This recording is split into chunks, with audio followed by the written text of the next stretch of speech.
وطن عزیز پاکستان آج کل ایک بہت بڑی آزمائش، بہت بڑے امتحان سے گزر رہا ہے۔ سیلاب کی شکل میں جو آفت آئی ہے، اس نے لاکھوں لوگوں کو بے گھر کر دیا۔ وہ کسی چھت کے بغیر کھلے آسمان تلے اور بارش کے نیچے اور سیلاب کے حالات میں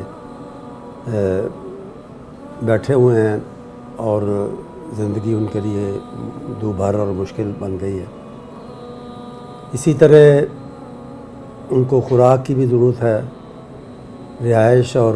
چھت سر چھپانے کی بھی ضرورت ہے، طبی ضروریات بھی ہیں، کیونکہ ان حالات میں بیماریاں بھی عود کر آتی ہیں یا آ جاتی ہیں۔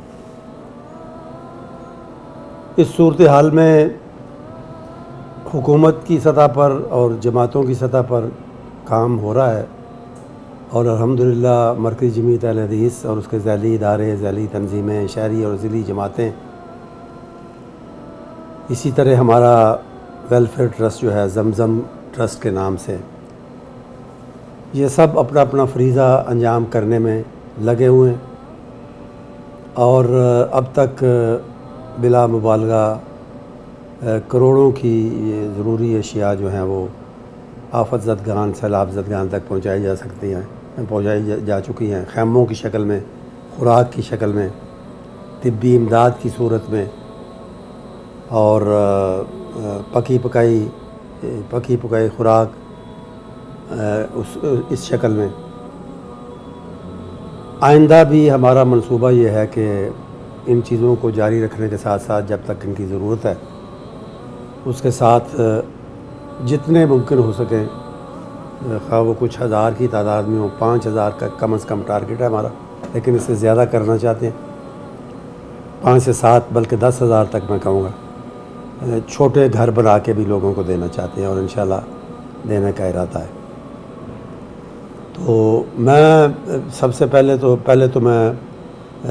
تحسین کرنا چاہتا ہوں، دعا بھی کرنا چاہتا ہوں ان تمام لوگوں سے جو جماعت کے ساتھ وابستہ اور جماعت کے ہمدرد ہیں،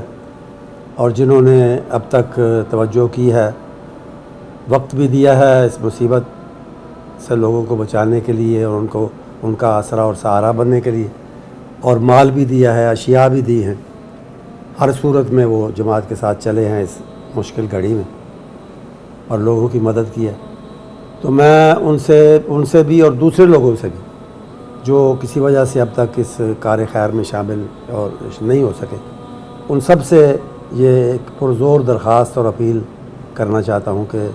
اس سلسلے کو آگے بھی بڑھائیں، جاری بھی رکھیں اور آگے بھی بڑھائیں۔ اسی طرح ہمارے جو بیرون ملک مقیم پاکستانی بھائی ہیں جماعت کے ساتھ، جن کا خاص طور پہ تعلق ہے، سب سے میں کہہ رہا ہوں، لیکن خاص طور پہ جو جماعت کے ساتھ تعلق رکھنے والے لوگ ہیں، ان سے بھی میں خصوصی درخواست کر رہا ہوں کہ وہ آگے بڑھیں اور دل کھول کر سیلاب زدگان کی، آفت زدگان کی، مصیبت زدوں کی مدد کریں۔ ہمارا دین ہمیں یہی سکھاتا ہے کہ نماز روزے تک جو فرض ہیں، بہرحال اپنی جگہ ان کی بہت بڑی اہمیت ہے، ان تک دین کو محدود نہ سمجھیں، بلکہ حقوق العباد کا اور خاص طور پہ خدمت خلق کا بھی خیال رکھیں۔ نبی محترم صلی اللہ علیہ وسلم کے اس ارشاد گرامی کو سامنے رکھیں کہ خیر الناس من ینفع الناس، لوگوں میں سے بہتر وہ ہیں جو دوسروں کے کام آتے ہیں، دوسروں کو فائدہ پہنچاتے ہیں، خاص طور پہ مصیبت میں ان کے کام آتے ہیں۔ اسلام نے تو انسان جانوروں تک کا خیال رکھنے کی تعلیم دی ہے۔ نبی محترم صلی اللہ علیہ وسلم کے فرمان کے مطابق ایک عورت کو جو ادروائز اچھی خاصی نیک تھی، ٹھیک ٹھاک تھی، لیکن اس نے ایک بلی کو جو ایک جانور ہے اس کو باندھ کے رکھا، اس کو بر وقت کھانے پینے کے لیے کچھ نہیں دیا، اور کھلا بھی نہیں چھوڑا کہ وہ خود اپنی غذا تلاش کرے، تو اس ایک وجہ سے اس کی نیکیاں جو ہیں وہ نظر انداز کی گئیں، نظر رحمت سے دور کی گئیں، اور اسے جہنم کی نظر کیا گیا۔ اور وہ عورت دوسری جس نے ایک کتے کو، جو ایک جانور ہونے کے ساتھ نجس اور پلید جانور ہے، اس کو جس نے پانی پلایا اور پیاسے کتے کو، اس کی اسی بات سے نجات ہوگی۔ تو جو دین جانوروں تک کا خیال رکھنے کا حکم کرتا ہے یا تعلیم دیتا ہے، وہ انسانوں کے بارے میں اس کی تعلیمات کیا ہوں گی، آپ سب اس بات کو اچھی طرح سمجھتے ہیں۔ تو میں اپنی اس درخواست کو دہراتا ہوں کہ اس مصیبت کی گھڑی میں مزید آگے بڑھیں، جو لوگ آگے نہیں بڑھ سکے وہ بھی بڑھیں، اور مالی صورت میں، اشیاء کی صورت میں، اور وقت دے کر، خدمت کا جذبہ لیتے ہوئے وقت دے کر سیلاب زدگان کی ہر طرح کی ہر صورت میں